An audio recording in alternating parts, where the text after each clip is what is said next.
뉴스 읽어드립니다. 오늘의 뉴스를 10분 만에 정리해드립니다. 오늘은 2024년 1월 17일 수요일입니다. 미국과 한국의 주요 뉴스를 읽어드립니다. 뉴햄프셔주 공화당 경선이 엿새 앞으로 다가온 가운데 도널드 트럼프 전 미국 대통령과 니키 헤일리 전 유엔 대사가 동률을 이루고 있다는 여론조사 결과가 나왔습니다.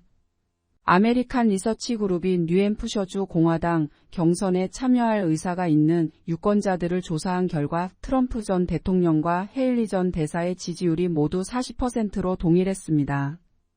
뉴햄프셔주 공화당 경선은 프라이머리, 예비선거 방식으로 이뤄지며 비공화 당원도 참여가 가능합니다. 헤일리 전 대사는 지난 15일 처음으로 치러진 아이오와주 경선인 공화당 코커스에서 3위에 머무른 뒤 뉴햄프셔주에서 반전을 모색하고 있습니다. 도널드 트럼프 전 대통령이 재임할 경우 북한의 핵무기를 용인할 수 있다는 우려가 제기됐습니다. 전략국제문제연구소 빅터 차 한국석좌는 온라인 세미나에서 트럼프 전 대통령의 북핵 용인 가능성을 제기한 최근 폴리티코 보도를 거론한 뒤 자신은 이것이 믿기 어려운 일은 아니라고 본다라고 말했습니다. 앞서 폴리티코는 지난달 2024년 대선에서 승리할 경우 트럼프는 대북 접근법 점검을 고려한다라는 기사를 통해 트럼프 행정부에서 북핵을 용인할 가능성을 보도한 바 있습니다. 이는 중국과의 경쟁에 집중하기 위해서라고 설명했습니다. 차 석좌는 해당 기사의 내용을 기본적으로 미국 방향으로 대륙간 탄도미사일을 발사하지 않는 한 트럼프가 북한을 핵보유국으로 용인하고 핵보유국으로서 책임 있게 행동하도록 제재를 완화할 의지가 있다는 것이라고 요약했습니다. 이어 트럼프 입장에서는 최소한의 비용을 들이는 것이라며 트럼프는 한미일 연합훈련을 비용이 비싸다는 이유로 좋아하지 않는다고 지적했습니다. 미국의 법인과 개인 파산 신청이 지난해 18%나 늘었고 올해도 증가할 것이란 전망이 나왔습니다. 파산정보 제공업체 에픽 AACR 측이 공개한 자료에 따르면 법인 및 개인 파산을 포함한 총 파산 신청 건수는 지난해 44만 5,186건에 달했다고 로이터 통신이 보도했습니다. 이는 전년도의 37만 8,390건보다 20% 가까이 늘어난 수치입니다. 파산 신청 증가는 주로 높은 금리와 강화된 대출 기준, 팬데믹 시대 지원책의 계속되는 축소 등에서 비롯된 것으로 해석됐습니다. 코로나19 팬데믹 대응이 중국 정부의 늑장 대응으로 인해 골든타임을 잃고 더 심각해진 것으로 드러났습니다. 월스트리트 저널 신문은 연방하원위원회가 보건복지부로부터 입수한 문서를 통해 중국 정부가 2019년 12월 28일부터 1월 11일 사이 코로나19 발표를 제때 하지 않은 것으로 나타났다고 지적했습니다. 중국은 2019년 12월 28일 이미 코로나19 바이러스의 치명성을 인지하고 이를 미국이 운영하는 데이터베이스에 그 구조도를 올렸는데 그 이후에도 중국 정부는 발병 원인을 알 수 없다고 주장하다가 1월 11일 세계보건기구의 바이러스 서열을 공유했다는 것입니다. 전문가들은 새롭게 알려진 두 주 사이의 늑장 대응이 코로나19 확산을 증폭시켰다고 주장했습니다. 그 골든타임에 국제의료계는 확산 경로를 파악하고 의료 방어책을 개발해 최종 백신을 개발할 여유를 가질 수 있지 않았겠냐는 반응입니다. 미국의 바이러스 학자는 이번 문서 공개로 중국 정부가 공개한 정보의 정확성에 대해 우리가 얼마나 조심해야 하는지를 알려준다고 지적했습니다.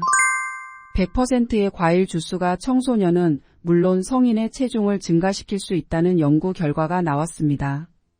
캐나다 토론토대 바산티 말릭 교수팀은 미국 의학협회 학술지를 통해 어린이 대상 연구와 성인 대상 연구에 대한 체계적 검토와 메타 분석에서 100% 과일 주스 섭취와 어린이와 성인 체중 증가 사이의 연관성을 확인했다며 이같이 밝혔습니다. 100% 과일 주스는 통과일에 비해 섬유질이 거의 또는 전혀 들어있지 않아 포만감이 낮고 열량이 높은 경우도 많아 체중 증가로 이어질 수 있다는 우려도 제기돼 왔습니다. 연구팀은 과체중과 비만을 예방하기 위해 100% 과일 주스 섭취를 제한하라는 공중보건 지침을 뒷받침한다고 설명했습니다. 한국 뉴스입니다. 국민의힘이 공천 규칙을 발표했습니다. 현역 의원 하위 10% 공천 배제와 3선 이상 의원 최대 35% 감점 등을 원칙으로 정했습니다. 한동훈 비상대책위원장은 자신을 향한 불만의 목소리는 특별히 없었다며 당내 중진 역시 공천 룰의 예외가 아니라는 점을 거듭 강조했습니다. 하지만 영남권과 일부 중진 의원을 중심으론 물밑에서 불만의 목소리가 터져 나왔습니다.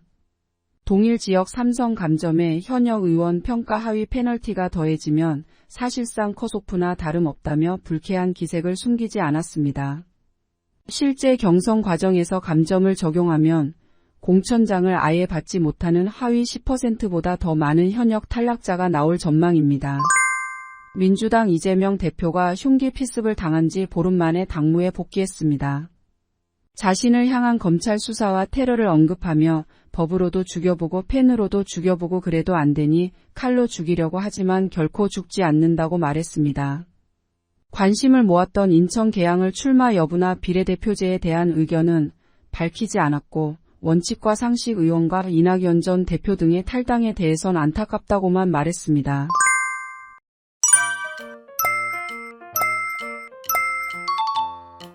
끝으로 날씨입니다. 남부 캘리포니아는 오늘부터 폭풍 영향권에 들어서면서 주말 비가 올 것으로 예보됐습니다.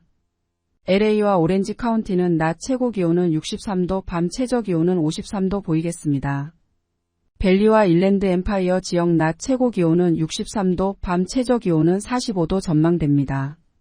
해안가 지역은 낮 최고 기온 62도, 밤 최저 기온 48도 예상됩니다.